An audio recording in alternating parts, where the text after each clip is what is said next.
Would you be free from your burden of sin? There's power in the blood, power in the blood. ప్రభునందు ప్రియమైన కాంతి TV వీక్షకులకు యేసు రక్తం అనే TV programme ద్వారా Christmas శుభాకాంక్షలు తెలియజేస్తున్నాం. మానవుడి జీవితంలో ఏ శుభమునైతే కోల్పోయాడో దాన్ని మళ్ళీ తిరిగి ప్రసాదించడానికి తండ్రి అయిన దేవుడు తన యొద్దనున్న ప్రియ కుమారుణ్ణి పంపించడమే క్రిస్మస్ అంటారు. యేసు రక్తం అను ఈ టీవీ కార్యక్రమం ద్వారా అనేక మంది దీవించబడుతున్నారని మేము నమ్ముచున్నాం. ఎంతో మంది పర్సనల్ గా వచ్చి మమ్మల్ని కలుస్తూ ప్రార్థన సహాయం కోరుతూ దీవించబడుతున్నారు. బహుబలంగా వాడబడుతున్న మా తండ్రి గారు reverend doctor S George Babu గారు వాక్యం అందిస్తుండగా మనం శ్రద్ధగా విందాం. అందరికీ వందనాలు. Praise the lord. ప్రభునందు ప్రియమైన యేసు రక్తం అనే ఈ ఆధ్యాత్మిక కార్యక్రమాన్ని వీక్షిస్తున్నటువంటి ప్రియ బిడ్డలందరికీ యేసు నామములో నా శుభాభివందనాలు తెలియజేస్తున్నాం. చిన్న ప్రార్థన చేసి మన వాక్య ధ్యానములోకి వెళదాం. పరిశుద్ధాత్మ దేవా, నీ వాక్యాన్ని ధ్యానిస్తూ ఉండగా నీ వాక్యములో ఉన్న మర్మములను మాకు అనుగ్రహించు. మేము వినేసి వెళ్ళిపోవడం కాదు కానీ ఆ ప్రకారంగా జీవించడానికి మాకు శక్తిని అనుగ్రహించమని యేసు నామములో ప్రార్థిస్తున్నాను తండ్రి, ఆమేన్. ఈ మంచి సదవకాశాన్ని ఇచ్చినటువంటి పరమ తండ్రికి మరొకసారి నా హృదయపూర్వక వందనాలు. ఈ వాక్యాలను శ్రద్ధగా వింటున్నటువంటి మీ అందరికీ యేసుక్రీస్తు నామములో శుభాలు, దీవెనలు తెలియజేస్తున్నాం. మరొకసారి మనం పరమగీత గ్రంథములో నుండి దేవుడు సంఘాన్ని ఏ ఏ విషయాలతో పోల్చి ఉన్నాడో మనం స్టడీ చేద్దాం, జాగ్రత్తగా పరిశీలన చేద్దాం.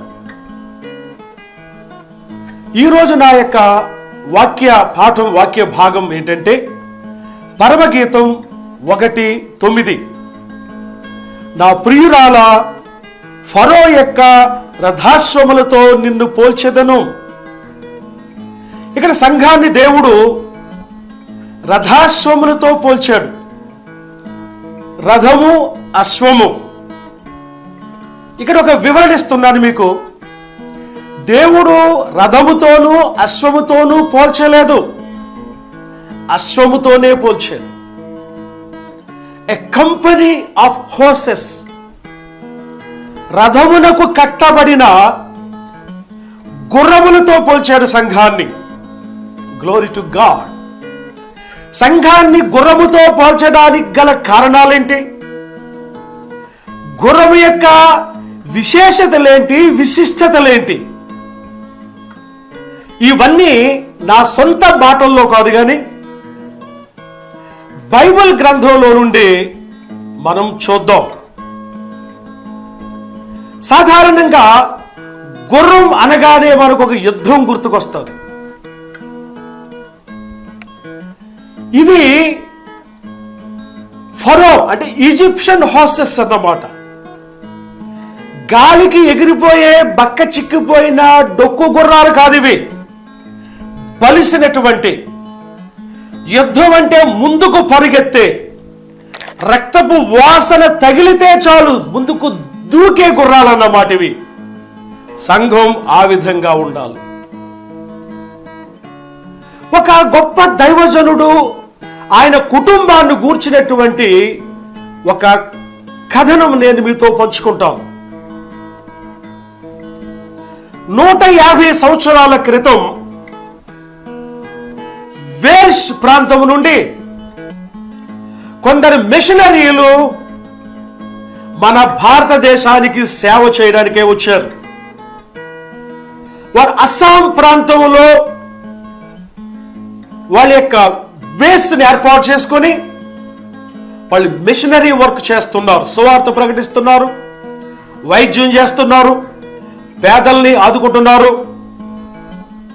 ప్రారంభ దినాలలో ఎవరూ రక్షణ పొందలేదు కానీ రాను రాను వారు చల్లిన విత్తనాలు మొలకెత్తడం ప్రారంభమైంది. ఒక కుటుంబం రక్షణ పొందింది. భర్త, భార్య, 2 పిల్లలు. వీళ్ళ తర్వాత ఇంకా మరికొంతమంది ప్రభువుని రక్షకుడిగా స్వీకరించి, ప్రభువుని రక్షకుడిగా అంగీకరించి క్రీస్తు యొక్క కుటుంబములో చేర్చబడ్డారు. ఈ మిషనరీస్ చేస్తున్నటువంటి సేవకు ప్రతిఫలంగా ఆ కొండ జాతి ప్రజలు రోజు రోజుకి ప్రభువుని నమ్మే వాళ్ళు ఎక్కువైపోతుంటే ఆ జాతి నాయకునికి కోపం వచ్చి ఒక పంచాయతీ ఏర్పాటు చేసి వాళ్ళందరినీ కూడా సమావేశపరిచాడు. గ్రామస్తులంతా అక్కడ బాణాలు పట్టుకొని ఉన్నారు. మొట్టమొదట యేసుని నమ్మిన వాళ్ళు ఎవరు, వాళ్ళని తీసుకురండి అంటే ఒక కుటుంబాన్ని తీసుకొని వచ్చారు. వారి పేర్లు మనకి చరిత్రలో దొరకలేదు. అప్పుడు ఆ యజమాని, ఆ తెగ నాయకుడు, ఆ జాతి నాయకుడు, నువ్వేనా మొట్టమొదటిగా ప్రభువుని విశ్వసించింది? అయితే నీకు ఒక ఛాన్స్ ఇస్తున్నాం,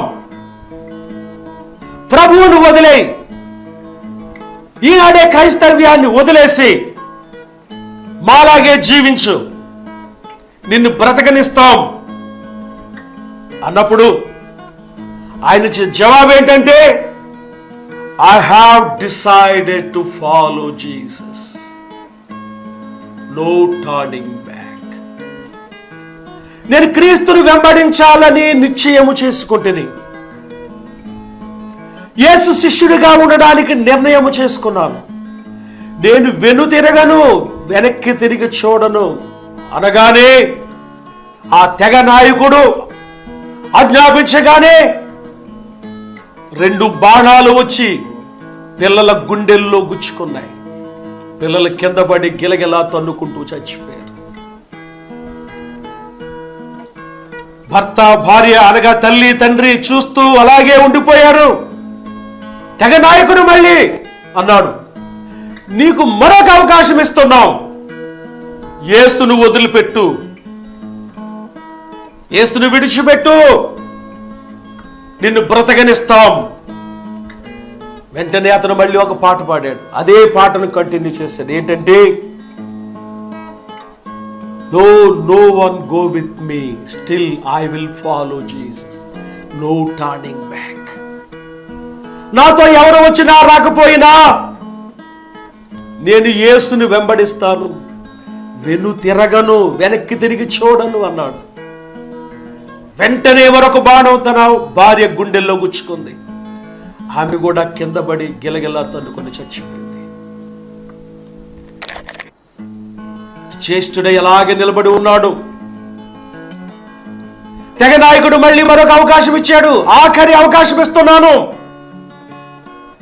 నీ 2 కొడుకులు చచ్చిపోయారు, నీ భార్య చనిపోయింది, యేసును వదిలిపెట్టు, నిన్ను బ్రతకనిస్తాం. అప్పుడు ఆ పాట మళ్ళీ కంటిన్యూ చేశాడు. The cross before me, the world behind me, no turning back. నా ముందు సిలువ, నా వెనుక లోకం, నేను వెనక్కి తిరిగి చూడను. మరొక బాణం వేగంగా వచ్చి అతను గుండెల్లో గుచ్చుకుంది. ఆయన కూడా కింద పడి ప్రాణం వదిలిపెట్టాడు. 3 దేవుని రాజ్యమునకు, ఆయన పాద సన్నిధిలోకి వెళ్ళిపోయారు. వెంటనే ఆ తెగ నాయకునికి ఒక మేల్కొల్పు కలిగింది. ఎప్పుడో 2000 సంవత్సరాల క్రితం ఎక్కడో పుట్టిన ఒక వ్యక్తి కోసం ఈ 3 ప్రాణాలు పెట్టారంటే ఏదో వీరి వెనకాల మానవాతీతమైన శక్తి ఉండి తీరాలి. నాకు ఆ శక్తి కావాలి. ప్రజలందరూ చూస్తుండగానే పబ్లిక్ గా తను ఒప్పుకున్నాడు, నేను కూడా యేసుని రక్షకుడిగా స్వీకరిస్తున్నాను అని. ఎప్పుడైతే తెగ నాయకుడు ఆ విధంగా ఒప్పుకున్నాడో ఆ గ్రామం అంతా కూడా ప్రభువుని విశ్వసించి ఆ గ్రామం అంతా క్రైస్తవ గ్రామంగా మారిపోయింది. Glory to God in the highest. ప్రియమైన సంఘమా, దేవుడు సంఘమును ఒక అశ్వముతో రథమునకు కట్టబడిన అశ్వముతో, యుద్ధానికి బయలుదేరే అశ్వముతో పోల్చాడంటే కారణం, యుద్ధానికి సిద్ధమవ్వాలి, యుద్ధానికి వెళ్ళాలి. ప్రాణం పోతాదని తెలిసినా సరే, రక్తం చిందించాలని తెలిసినా సరే, గాయాలవుతాయని తెలిసినా సరే, యుద్ధానికి సిద్ధపడాలన్న ఉద్దేశంతోనే దేవుడు సంఘాన్ని ఒక గుర్రముతో, ఒక అశ్వముతో పోల్చి ఉన్నాడు. No turning back. గుర్రములను గురించి బైబిల్లో ఎక్కడెక్కడ వ్రాయబడి ఉందో కొన్ని వచనాలు మనం చూద్దాం. ఆదికాండం 49:17 ఏముందంటే, దాను త్రోవలో సర్పముగాను దారిలో కట్లపాముగాను ఉండును, అది గుర్రపు మడిమలు కరుచును. ఇక్కడ ఒక గుర్రాన్ని, ఒక అశ్వాన్ని మనం చూస్తున్నాం. ఒక సర్పము, ఒక కట్లపాము వచ్చి గుర్రం యొక్క మడిమ మీద కాటు వేసింది. ఎప్పుడైతే గుర్రము మడిమ మీద సర్పము కాటు వేసిందో, నిలబడలేని పరిస్థితి, పరుగెత్తలేని పరిస్థితి, యుద్ధం చేయలేని పరిస్థితి, కుంటూచూ ఉన్న పరిస్థితి, చివరికి ప్రాణం పోయే పరిస్థితి. ఈనాటి సంఘాలు కూడా ఆ విధంగానే ఉన్నాయి. ఆది సర్పము, ఘట సర్పము, ద ఓల్డ్ డ్రాగన్, ఆదాము హవ్వలను కాటివేసినటువంటి ఆది సర్పం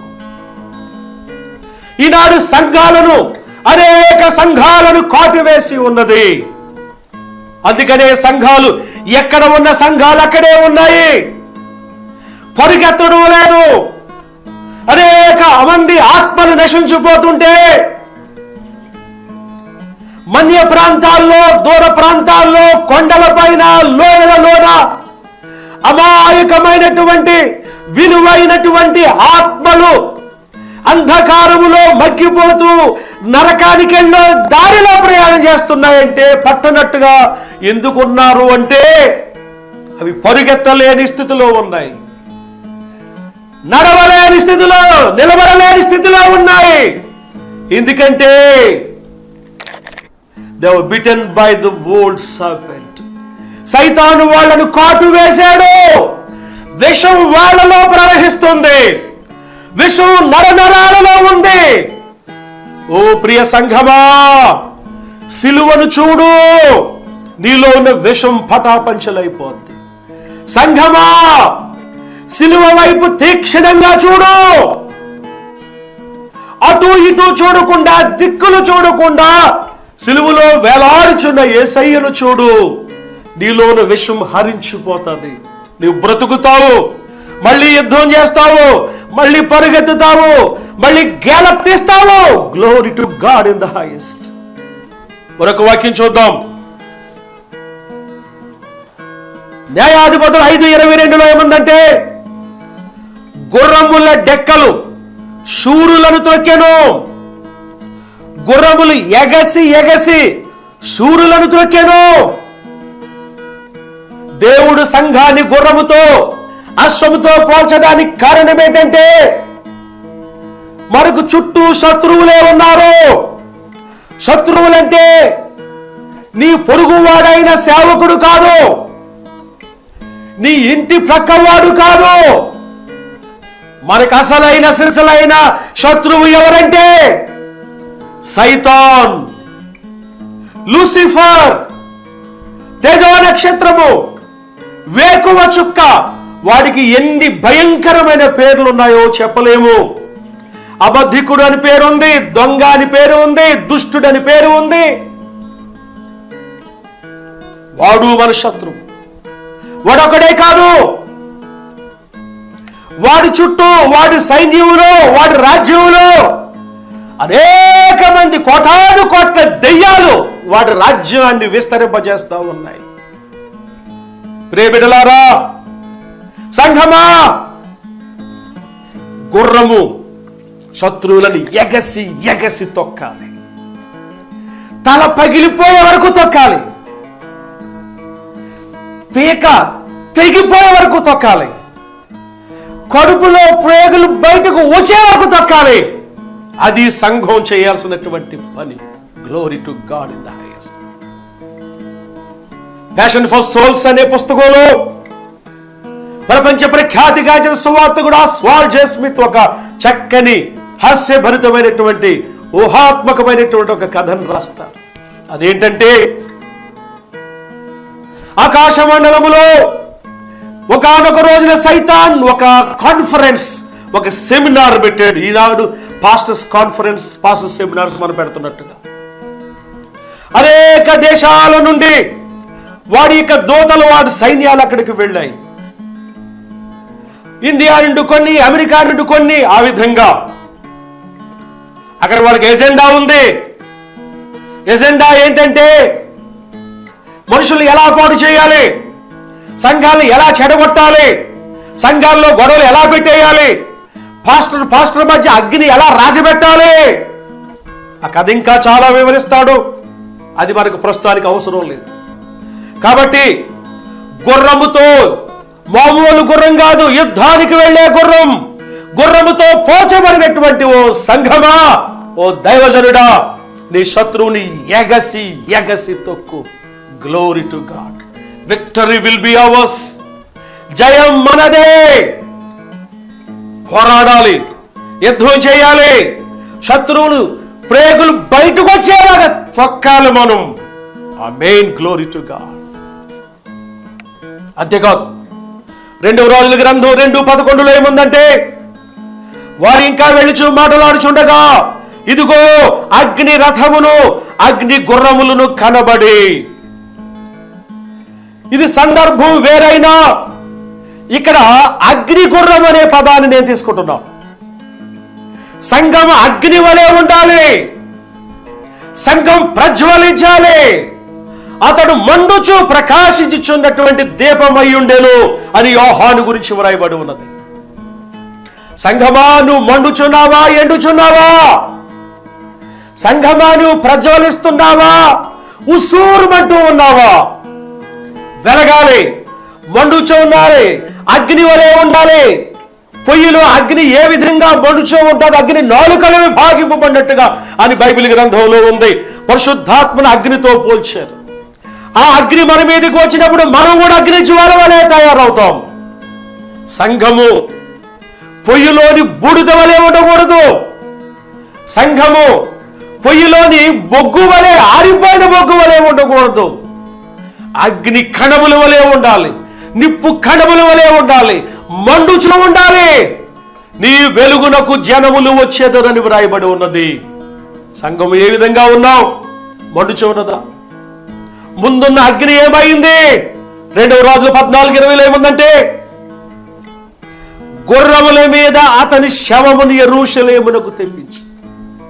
శవాలు మోసే గుర్రాలు. ఎంతకాలం అండి శవ రాజకీయాలు సంఘాల్లోనూ? మనం ఒక శవము వలె ఉండకూడదు. నీవు జీవించుచున్నావన్న పేరు మాత్రమే అడిగిందు కానీ నీవు మృతుడవు అని బైబిల్లో ప్రభు చెప్పిన మాట ప్రకటన గ్రంథంలో.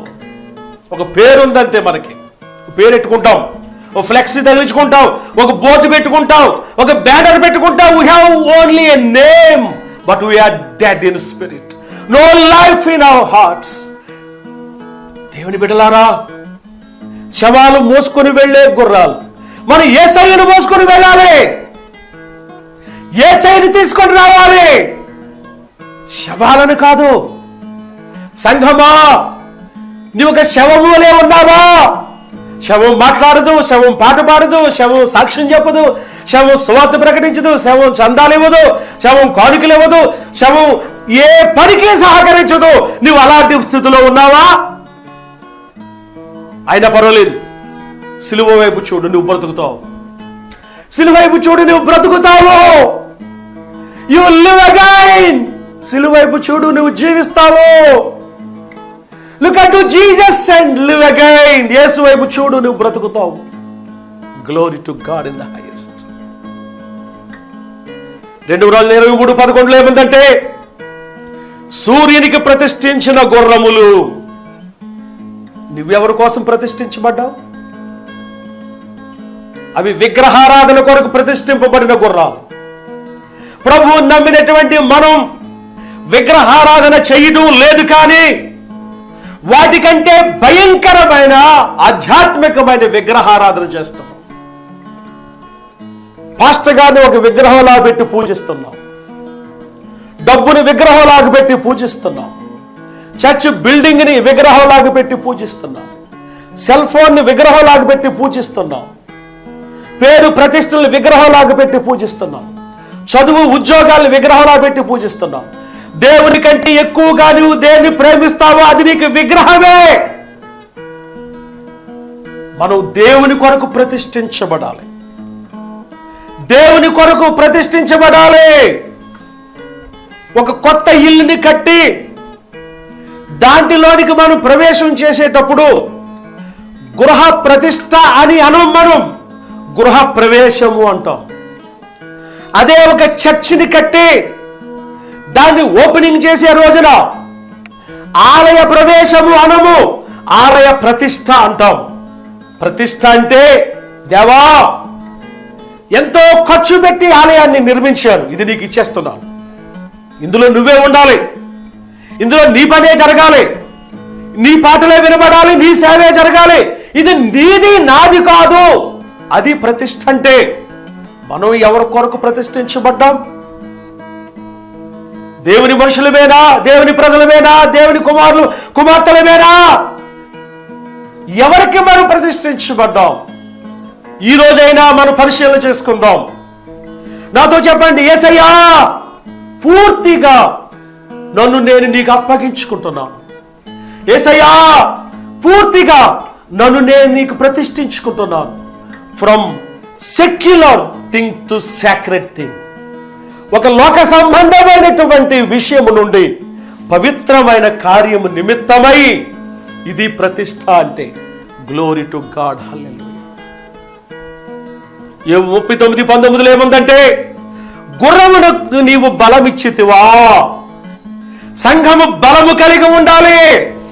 యెహోవా కొరకు ఎదురు చూచువారు నూతన బలము పొందుదురు. కానీ ఈనాడు సంఘాల్లో బలం లేదు. సైతాను గాలి ఊదితే చాలు కిలోమీటర్ దూరం వెళ్ళి పడుతుంది సంఘం, ఎందుకంటే బలం లేదు.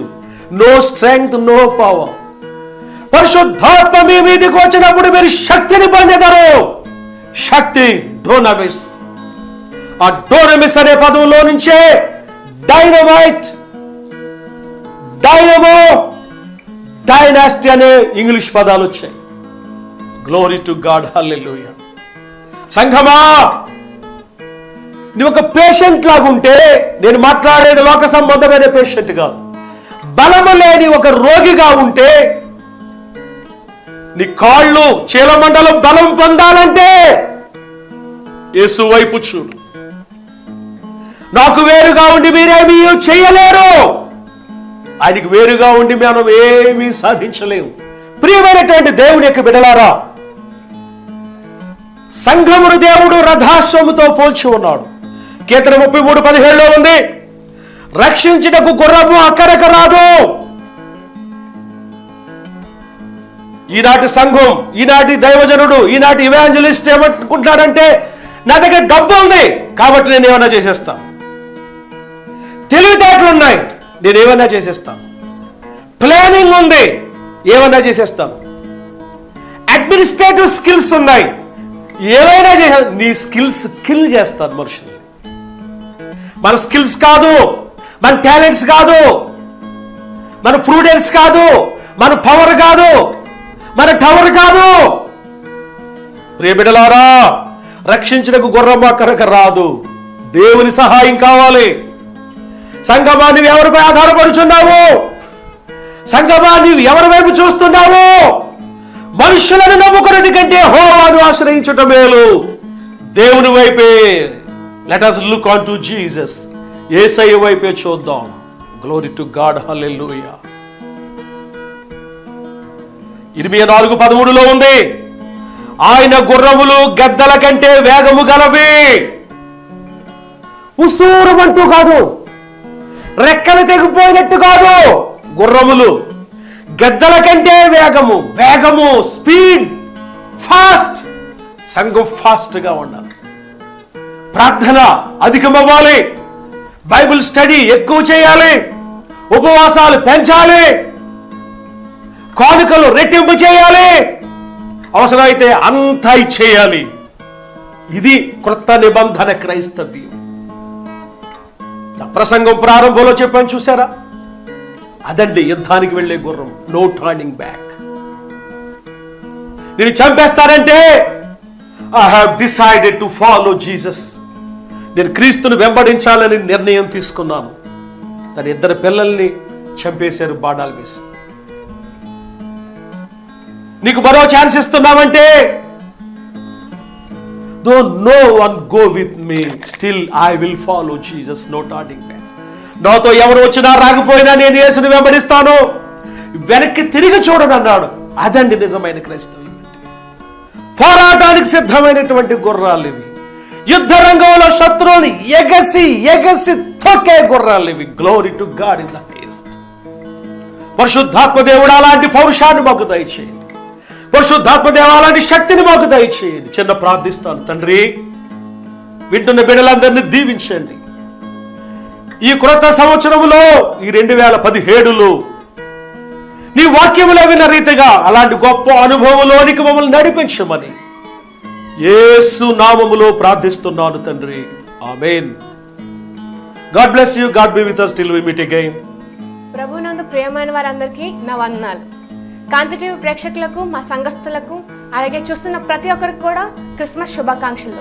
ఇప్పటి వరకు రెవరెండ్ ఎస్ జార్జ్ బాబు గారి దైవ సందేశాన్ని విని మీరు దీవింపబడ్డారని నమ్ముచున్నాం.